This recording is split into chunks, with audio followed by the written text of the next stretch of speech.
Quero desejar a paz de Jesus para você. Estamos aqui apresentando um estudo para aqueles que gostam de um pouco da história da igreja reformada, da igreja cristã, da igreja evangélica, da igreja protestante. O estudioso da Bíblia, ele tem que se deter com cuidado sobre as questões da reforma.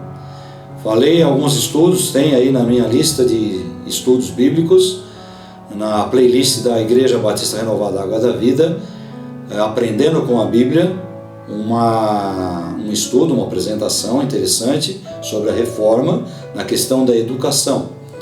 Hoje eu quero falar, um estudo um pouco mais abreviado, sobre as consequências da reforma.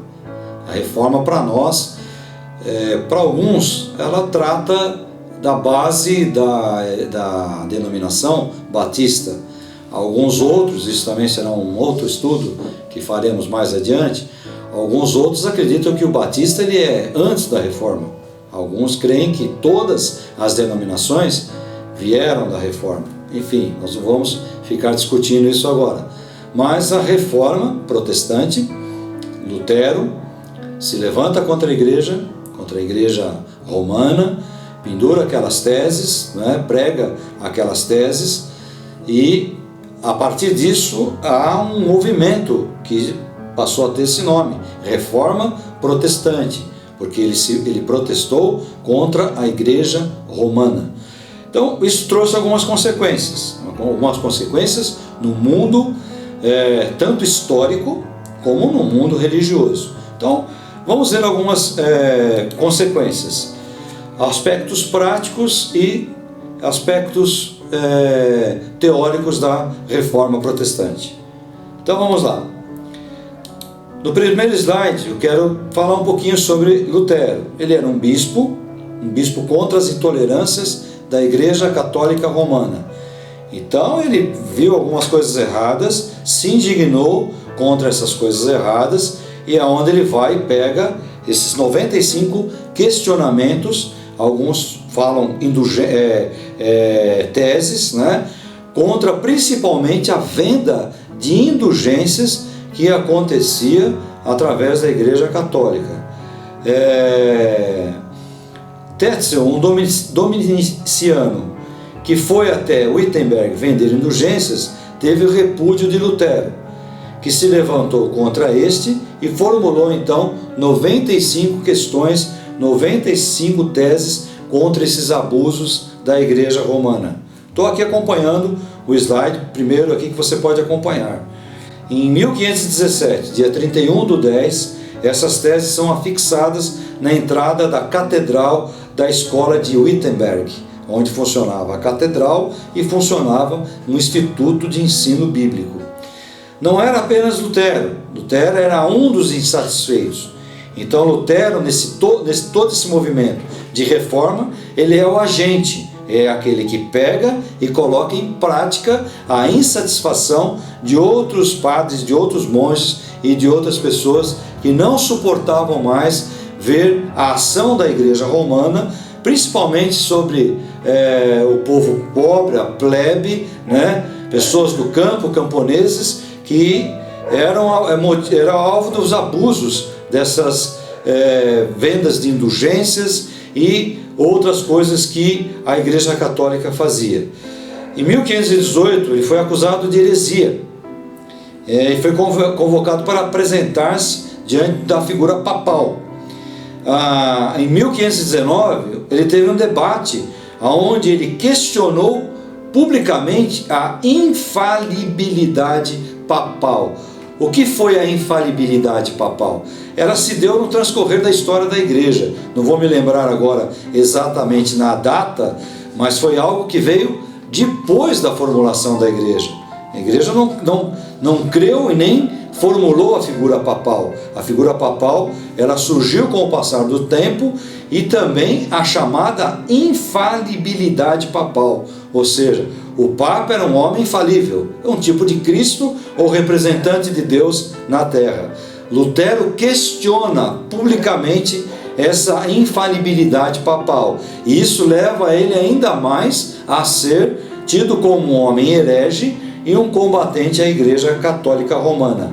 Ele foi então condenado pela bula papal, onde ou ele se retratava ou seria excomungado.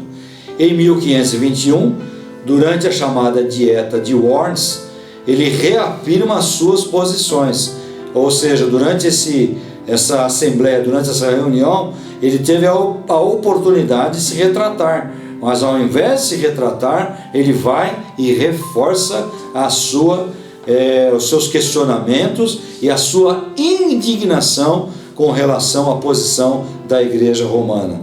A essa altura, o que aconteceu? Lutero já tinha muitos seguidores, muitas pessoas que já eram oponentes à Igreja e às questões da Igreja Romana, se juntam a Lutero, e isso forma uma oposição muito forte à Igreja Romana. Então ele tinha tido muitos seguidores que eram chamados de homens ou pessoas do protesto, já que espalhavam esse protesto e esses questionamentos contra a Igreja Romana pelo mundo. Daí vem o termo protestantes. Uma visão prática. Muitos seguidores já tinham essas posições, conforme eu falei, contra as posturas erradas da igreja. Eles achavam que a igreja não tinha base bíblica para, por exemplo, aplicar a questão da doutrina da venda de indulgências. Não tinha, eles achavam que não tinha e não tem mesmo bases bíblicas, né? Então eles se fortaleceram em cima das questões antibíblicas e das questões que foram posturas colocadas depois pela Igreja Romana. A Igreja Católica, a Igreja Universal, o princípio da Igreja, quando nós pegamos o estudo da Igreja, a Igreja não tinha isso. Ela era firmada na doutrina e ensino dos apóstolos. Então, a Igreja se perdeu. Essa é uma realidade. Com o passar do tempo, a Igreja se perdeu. A idolatria ela não era exercida no começo da Igreja. Durante o passar do tempo, começaram a cultuar imagens e idolatrias. Começaram a santificar lugares, né? Santificar lugares. A igreja, um lugar santo. A igreja, uma instituição santa. A Maria, Virgem Maria, uma mulher santa. Então nós sabemos que ela é uma mulher bendita entre as outras mulheres. Mas ela não é santa. Todos, dentro do patamar e da estrutura de santidade dela, todos nós somos santos também. Mas a igreja, ela idolatrou a figura de Maria.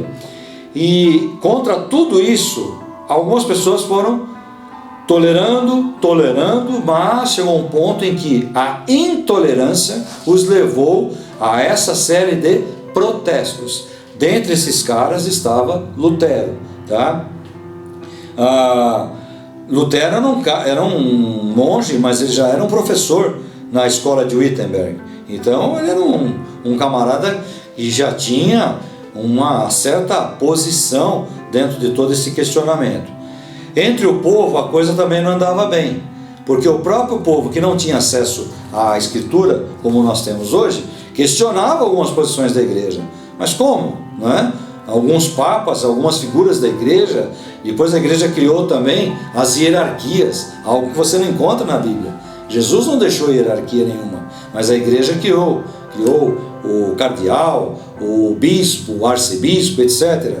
Então, o povo andava insatisfeito, porque o povo via a vida regalada, que a figura papal e outros bispos, arcebispos, cardeais, eles tinham vida regalada, comida melhor, moradia da melhor, e eles começaram a questionar, né? Toda essa liderança começou a ser questionada e até ameaçada por certos opositores e por certas pessoas que se levantam de forma violenta contra a igreja. Então a coisa não andava bem, e esses, quando viram Lutero ter a coragem e colocar lá em Wittenberg as 95 teses, questionando essas e outras posições da igreja romana, eles formam um grupo também que passa a dar apoio a Lutero. Então Lutero, sem saber, às vezes, ele encontrou um apoio muito grande durante também essa jornada dele nos camponeses, nas pessoas simples do campo. Então a reforma continua. Outros homens então despertaram a atenção para a visão bíblica, começaram a estudar, os que estudavam a Bíblia começaram a estudar com um pouco mais de atenção, e até a tradição e o pragmatismo da Igreja Romana foram questionados. Então veja que há uma série de ocorrências que vêm dentro da chamada Reforma Protestante. As heranças da Reforma. As denominações praticamente vieram da Reforma. Os luteranos, como eu falei na abertura, alguns creem que os batistas vieram da Reforma.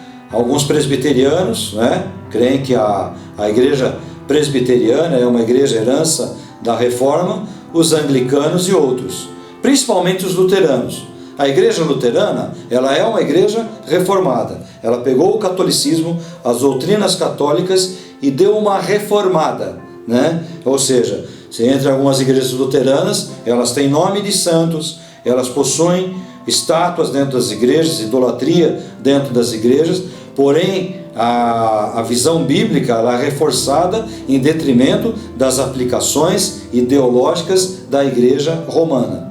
Alguns batistas, como eu falei, creem que a denominação ela derivou da Reforma Protestante.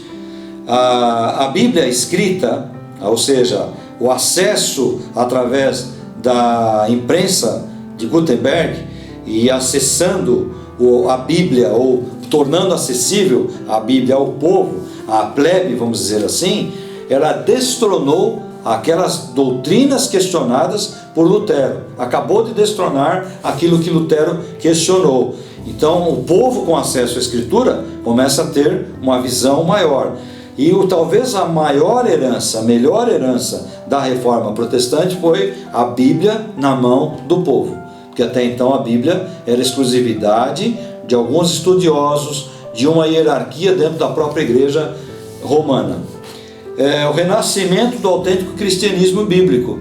Então o acesso à Bíblia, as pessoas estudando a Bíblia, os plebeus tendo acesso à Bíblia, as camadas mais pobres da sociedade tendo acesso à Bíblia, ainda que no começo nem todos conseguiam, porque era um objeto caro, nem todos tinham acesso à Bíblia impressa, Mas o passar do tempo foi fazendo com que alguns tivessem acesso, reunissem a outros e explicassem para ele a questão da doutrina bíblica e divergente completamente da igreja, do ensino da igreja romana.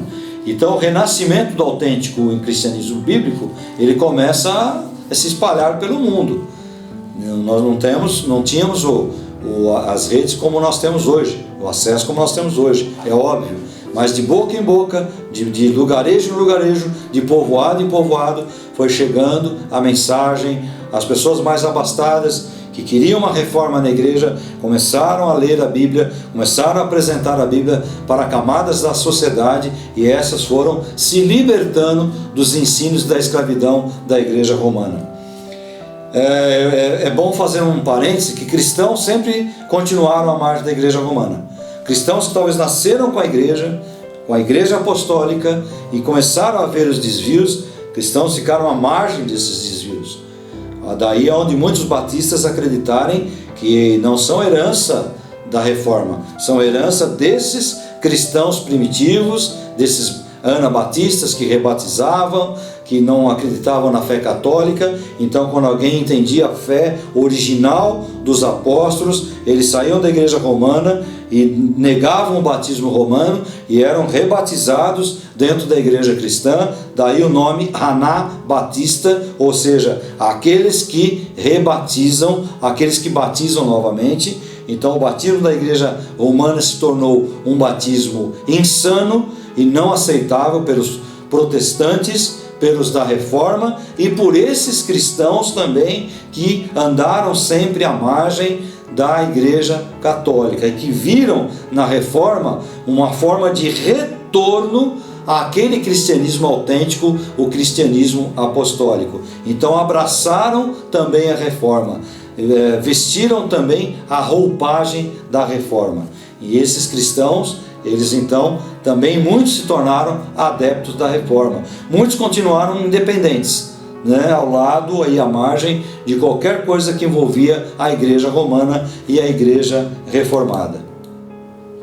Ocorreram guerras político-religiosas. entre católicos e protestantes. Estou aqui acompanhando um slide, o 4, em 1546 a 1555, muitas guerras. Então, muito sangue inocente foi derramado na chamada defesa da lei, defesa da Bíblia, defesa da igreja, defesa da verdadeira identidade, ou então defesa do verdadeiro cristianismo. Muitas pessoas inocentemente tombaram nos campos de batalha, entre guerras entre católicos e protestantes. Guerras essas, vale a pena dizer, que permaneceram até a década de 70. Então a gente tem lá as Irlandas guerreando, católicos contra protestantes, até algumas décadas atrás essas guerras aconteciam. Hoje elas praticamente se extinguiram, mas ainda há ranço e há rancor em muitos católicos contra protestantes e protestantes contra católicos, infelizmente. O Tratado de Paz de Augsburgo reconheceu a legalidade do luteranismo como uma religião oficial de um território cujo príncipe a adotasse como tal. Então nós vemos a história da Alemanha e de outros países, a própria Inglaterra, que depois se tornou anglicana, né? Mas nós vemos a influência da reforma protestante. O protestantismo se espalhou pela Suécia, Dinamarca, Noruega e Islândia, países nórdicos, né? E aí foram defendidos princípios básicos que caracterizavam as convicções e práticas protestantes, ou seja, a chamado 5 solas: sola escritura, somente as escrituras; solus Christo, salvação somente em Cristo; sola gratia, a salvação somente pela graça divina; sola fides, salvação somente pela fé; e soli Deo gloria, somente glória dada a Deus. Então aí desmistificava a glória à igreja, a glória a idolatrias, a glória a lideranças humanas, a salvação não pela indulgência, pelas obras, mas a salvação pela fé, a salvação como graça divina e a salvação obtida apenas na figura de um Cristo que morreu e ressuscitou, e a salvação através do reconhecimento das Escrituras como sendo a palavra infalível de Deus. Não mais a igreja infalível, não mais o Papa infalível, mas a Escritura infalível. Então são as heranças da reforma que nós vamos ter. Nos séculos 14 e 15, alguns movimentos esporádicos de protesto surgiram contra os ensinos e práticas da igreja medieval, e alguns líderes foram chamados de pré-reformadores. Então é importante dizer também que Lutero teve uma influência de alguns homens dos quais ele teve conhecimento e que se levantaram anteriormente a ele contra as questões da igreja romana. Entre eles, John Wycliffe, 1325-1384, John Huss, 1372-1415, e Jerônimo Savonarola, esse 1452-1498, está aqui no slidezinho 5 para você. Eles combateram irregularidades e imoralidades do clero romano. O clero romano foi alvo de muitas críticas, de muitos escândalos, por isso esses homens se levantam. Eles condenavam as superstições da igreja. A igreja se tornou muito supersticiosa. Quando você estuda a história da igreja, você percebe, né? Atribuir a questões malignas, a questões externas, erros próprios da igreja, práticas próprias da igreja. Então esses homens foram alguns chamados de pré-reformadores, se levantaram antes da reforma para depois Lutero reforçar toda essa questão que eles colocaram e vieram à tona. Outros movimentos também romperam com a igreja. Os movimentos devocionais como o misticismo, a devoção moderna dos irmãos da vida comum.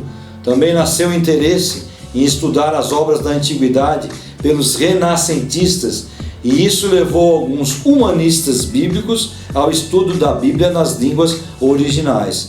Então esses homens que foram os chamados renascentistas e que desenvolveram estudos bíblicos, eles começaram a estudar a Bíblia nas línguas originais, no hebraico, grego e porções em aramaico. Então começaram a descobrir que tudo aquilo que a igreja plantava, talvez nem tudo, mas uma grande parte da doutrina que a igreja plantava era uma ideia e uma doutrina da igreja romana. Não era uma ideia e uma doutrina original das escrituras bíblicas. Então isso levou a muita convulsão dentro da política social e religiosa, dentro da igreja, as reformas que aconteceram na Idade Média, revolta dos camponeses, guerras, epidemias, o declínio do feudalismo, são questões históricas que afetaram diretamente a reforma e outras foram produtos da reforma. Então a liderança dos papas foi colocada em xeque, a liderança da igreja foi colocada em xeque e a população ficou ressentida dos abusos da igreja e da falta de propósito. Então, igreja corrupta, corrupção dentro da igreja, papa sendo eleito por questões políticas, uma série de coisas, de situações que levou ao rompimento com a igreja romana. Outro reformador que marcou a época foi o Ulrico Zwinglio, 1484-1531. Foi um reformador da Suíça, suíço, chamado um movimento da Segunda Reforma. Então ele se levanta para reformar a reforma.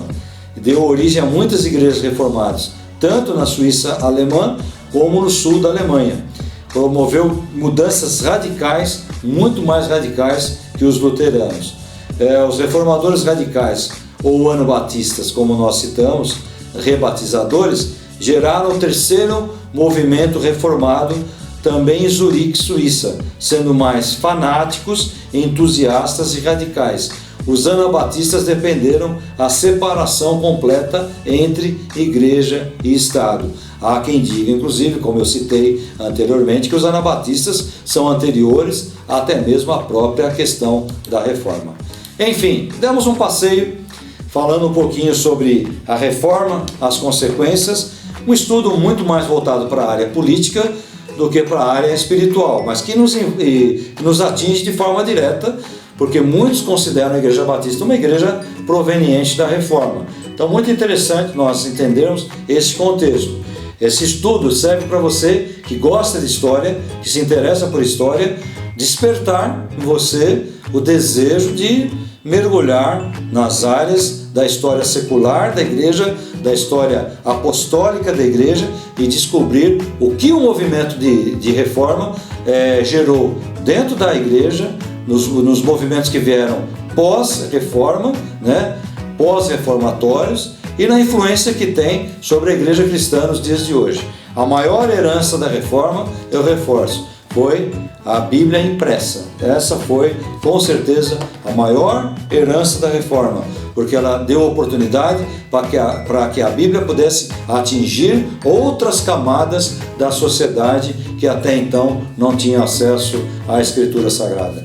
Eu espero que isso desperte em você um desejo de conhecer um pouquinho mais a história bíblica, a história da reforma, a história da igreja apostólica e a história da sua igreja, da sua denominação, seja ela batista, presbiteriana, luterana. Enfim, é apenas um docinho que a gente colocou aí para você provar e que você possa mergulhar mais ainda no ensino da igreja reformada. Um grande abraço. Deus abençoe a tua vida em nome de Jesus.